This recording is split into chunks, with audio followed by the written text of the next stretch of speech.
a little birdie told me that you were scared to make a bow. And you are like, oh, how do I do this? I'm here to help you. And by the way, I'm Kali with Kali's.com, and I teach all things floral design, and holiday decorating is the go time. And I want you to learn how to use wired ribbon and make beautiful bows. If anything, just for your gifts that you're giving this year or your tree, you can really be, ribbon can be a real game changer. And I think you'll be shocked if you just play with it a little. It's not that difficult to use. So this ribbon right here is from Kali's.com. It's wired along the edge. So when you hear somebody say wired ribbon, what they're talking about is the edge is wired. Why do I need wired ribbon, Kali? I see lots of pretty non-wired ribbon. Because wired ribbon sticks up and it pokes out. And I'm always cramming down my design school students' throat in the sweetest way as I possibly can. I'm cramming down that we want wired ribbon because it gives us depth and dimension on our bows. And it gives you those bows you dream of as a kid on your gifts, like the holiday ribbon candy. Okay, this is why that candy was created, because it looks like beautiful ribbons and bows, and that's why we want wired ribbon. It always comes back to some sweet treat in our brain, right? This is it. Wired ribbon is the key, okay? So once I have a nice wire ribbon, this is 2.5 inches wide, and that's kind of a width that's going to show up good on your tree. You can go bigger to 4 inches. If you have a smaller tree, you might want to go more narrow to 1.5. Those are the common widths of ribbon. So in case it was confusing, that's what we're talking about with widths of ribbon. So the first thing you want to do before you start this bow is you're going to need a pair of scissors, you're going to need a roll of wired ribbon, and then I'm going to use some 18 gauge wire.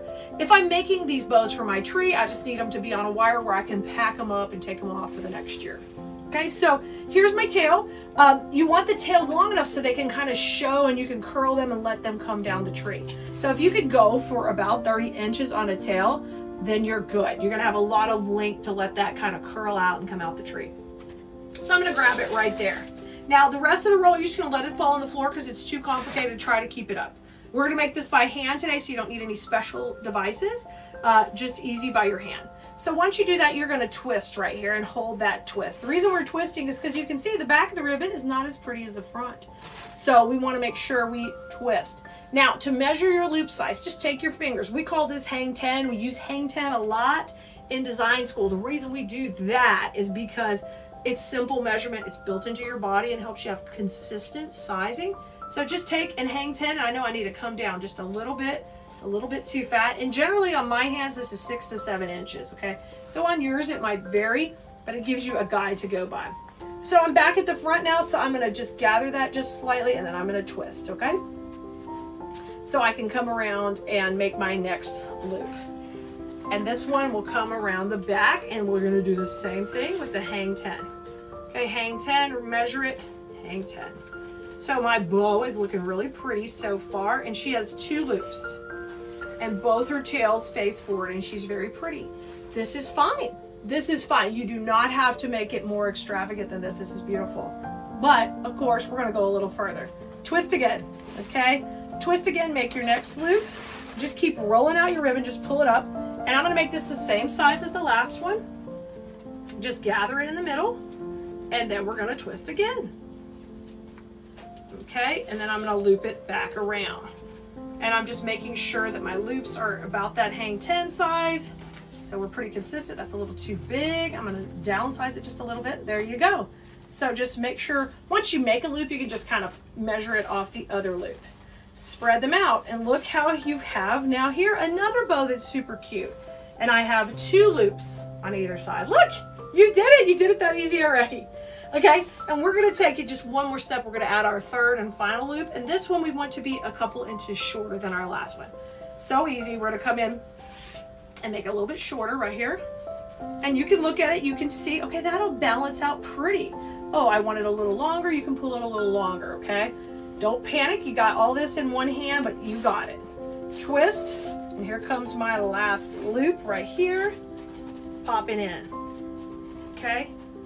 And I want to make sure that these are kind of consistent on either side. I can, once I get it tightened, I can pull it a little bit back and forth. Generally, I'm going to teach to use cable ties in the middle, and if you do that, it's hard to pull the length longer, but I think we're good here. and I'm happy. I've got 3 loops on each side, and I've got a really cute bow coming together. Now what I want you to do is take that wire and come right through the center, which I'm going to do right here. And I'm going to pull that center as tight as I can and twist it. You want to rotate that to the back though. I've got it in the front. Pull it to the back. So this is the back of your bow. Now before I go any further, let's cut these tails to match. Now what's really kind of pretty on a tree is if you have a short and a long one, because the long one trails out the tree and the short one just follows it behind. So how about we go with that idea and we cut this one just a little bit shorter. So it'll be shorter. So the whole tail game should be a long and a short. So you have 2 different length tails coming out that tree. Now right here in the center, my last step I'm going to do is really fluff this up. And I'm fluffing it up facing me so I can see it for a second. And then I'm going to move it towards you. And look, how stinking cute is this bow? It's super simple.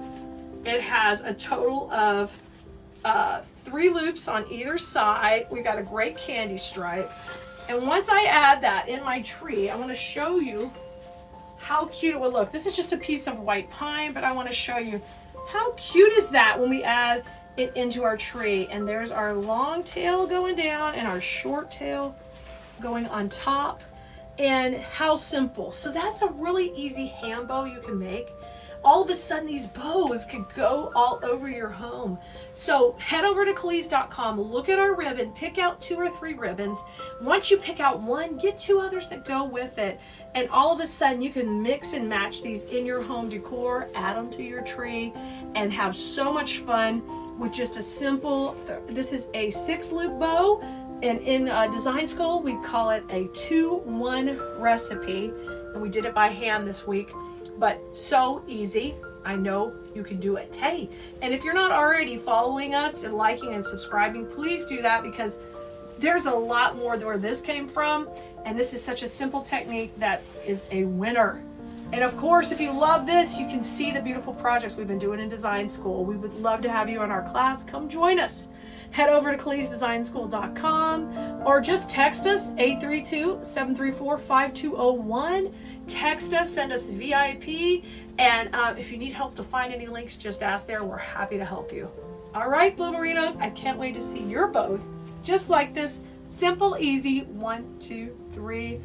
You got it.